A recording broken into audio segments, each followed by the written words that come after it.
Hi guys, good morning. This is Dan. Welcome to Engelgeist. For those of you that are new, welcome. For those of you that are returning, welcome back. For those of you that support me over on Patreon, thank you so very much for your support. This is a collective reading for all signs. It is to be used when you see it. It is originally created for March 24th, Thursday. For those of you that follow along, we're building upon the energy of the Sunday reading, which is located in the lower left-hand corner of the video at the end of this video. Please check out the drop-down menu for those of you that are new to me so that you understand a bit about the channel and what I'm trying to do here. This is going to fit in your life in different ways. Each one of you has an individual experience, so you have to figure out where it is. It is a collective reading, so I speak in broad terms. But when I refer to the underpinning energy, I'm referring to the cards that showed up in the Sunday reading that gave us a basis for what the week would be about. Now, let's see what the 24th has in store. Please like, share, comment, and subscribe to the channel. I would greatly appreciate it. If you like the content, hit that thumbs up button and subscribe. Let's see what the cards want to tell us today for the 24th.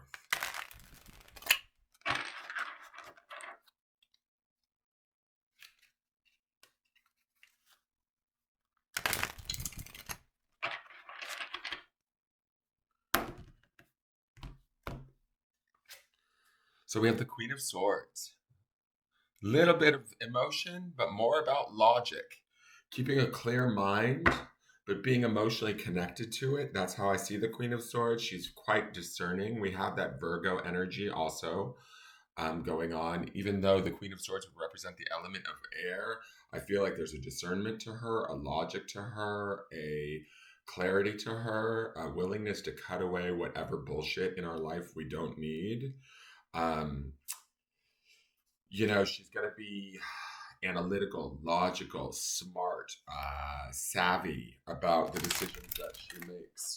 She will make them emotionally. Underneath this energy, we have that Lover's card, which is about a conscious choice, leading into the end of the week card, which is the Ten of Cups. So Lovers is air sign energy. It's Gemini. And the Queen of Cups, the Queen of Swords would be that mixture because queens represent cups, but swords represents air, right? And cups represent water. So this is the mixture of sort of the bridge between that Geminian Lovers card into the end of the week 10 of Cups, where we're being smart about our choices, our decisions in our life. We're being discerning, we're paying attention. We are not taking any losses with the Queen of Swords, right? She has her opinions. She doesn't necessarily voice them, but she will take action on her thoughts. She will communicate her thoughts clearly from a place of sort of, a little bit of emotion, but she's not going to get too caught up. She's going to be the one that sort of like cuts away the fluff and says, okay, I'm sorry, this is not working for me. Whatever this situation or relationship or whatever it is, that I need to let go of so that I can have that freedom.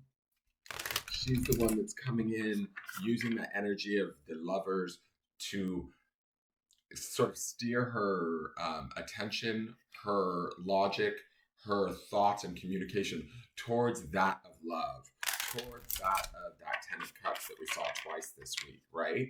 We had the Ten of Cups yesterday. So it's like, to me, we want that emotional well-being. We want that whole feeling goodness, that completion for ourselves and those that we love around us.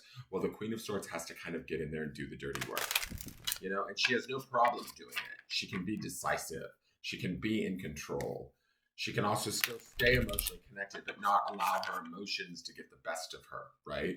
So we're not like going like, oh, well, I can't cut them out because I feel bad for them. No, Queen of Swords isn't about that bullshit. She's like, look, you're not pulling your weight. It's time you go. I love you, but Rhonda, you need to get your shit together. That is the Queen of Swords to me, right? She is going to be more about practical logic and intelligence. She's going to think in that way. So those of you could be dealing with an air sign female that is doing this or being this way with you, or you need to step into her energy. You need to step into her decisiveness. You need to step into her analytical, like emotionally connected yet analytical thinking that says, is this really right for me? Is this really working for me? because ultimately this is a week where things could really potentially work out for us in our favor. And as we set this up, because of we had that Virgo full moon this week, right? We should be releasing stuff. Queen of Swords, what do swords do? They cut. Queen of Swords is going to cut away the chaff. She's going to cut away the dead weight. She's going to not carry anybody else on her back anymore, if that makes sense, right? And so, and when I say anybody else, I'm not talking about a specific person. Whatever it is that we're carrying on our back that feels heavy, that, you know, it could be a job, it could be a relationship, it could be a lot of different things for a lot of you. But whatever it is that's no longer working for you, and you're very well aware of it with the Queen of Swords here, she's an intelligent woman. She sees right through all of it, right? She's also willing to make those decisions clearly, decisively, and with precision, right? And when she does that, she utilizes the energy, and she does it from that place of love, because we have that energy of the lovers underneath her, supporting her in the air sign element, right? But she's also still connected to the well-being of the end of the week card, which is 10 of Cups, that happily ever after. So sometimes this could represent, in some ways, maybe having to make a hard decision, or having to make a decision that we don't necessarily, I don't want to say that we don't want to make it, because I don't get that vibe from the Queen of Swords. I get that vibe that she's willing to make it, and she will sort of, if she has to, you know, sacrifice something to do so, she will. She doesn't play, right? She understands how she feels, but she's not going to let her feels indicate her decision making over her logic. So today's a day where we want to be very clear, communicate clearly, thinking clearly, with precision and discernment as we move forward, as we use our authority and our, you know, seniority in our life to move ourselves towards a better place, right? A place that is more suited towards for us. Does that make sense, guys? And so we're shifting from this air element of the lovers into the underpinning energy of that 10 of Cups. And if you don't know what I'm talking about, look at the Sunday reading and you'll understand. So she represents the bridge between those two and the decisions that need to be made to get us where we need to be by the end of the week. I actually kind of like her presence here. She's got wisdom to her. She has experience to her. She doesn't necessarily live in the past. She lives very much in the present, and she makes her decisions from there, you know? So we should be doing the same, okay? Let's see what the Sacred Destiny Oracle says. Taking risks. I love this, because like the eagle's flying off through the clouds into like new beginnings, past the mountains that we've been dealing with maybe, and into new dawns, right? I forgot to read yesterday's card, I realized after the fact. I was like, that was really quick reading. What happened? And I was like, oh, I didn't read the card. But to me, this eagle or a hawks also are very much precision, which would be Queen of Swords energy. Watch the small details, guys. Watch the small details in your environment, in your relationships, in your situations. They are going to indicate to you the decisions that you need to make. That's what I get with her and the hawk. It's like hawks have that ability to hunt and see things from very far away, right? The Queen of Swords also can do the same. She can discern the truth out of things that most people can't through using her logic. So, taking risks. Let's read Taking Risks. And we're flying into the future with kind of like a sense of purpose, a sense of vision, and being able to see quite well, if I do say so myself. So, taking risks. Let's see here. Where is it? We passed it.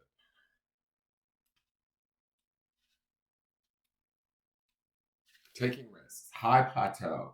A high plateau is a large flat area of land that is significantly higher than the landscape around it. The sides, at least one or two, are sheer and steep. These formations are typically caused by the upwelling of volcanic magma, tectonic movement, or even erosion. Some indigenous groups call these tablelands Tepui, which means the house of the gods. When you stand at the edge of one of these sheer walls, you can feel that you are in the place of the gods. The sacred landscape wants you to know when you draw this card, it is time to step beyond your normal everyday life. Take some risks, face your fears, do things in a new and even unorthodox way. Listen more to your inner voice than to the voices and opinions of others. Rather than running from potential failure, embrace it. History has shown that those willing to face failure will often succeed in a massive way later. So, interesting that instead of allowing our emotions to override us and our fear of failure, the Queen of Swords says use your logic, use your intelligence, use your wits about you.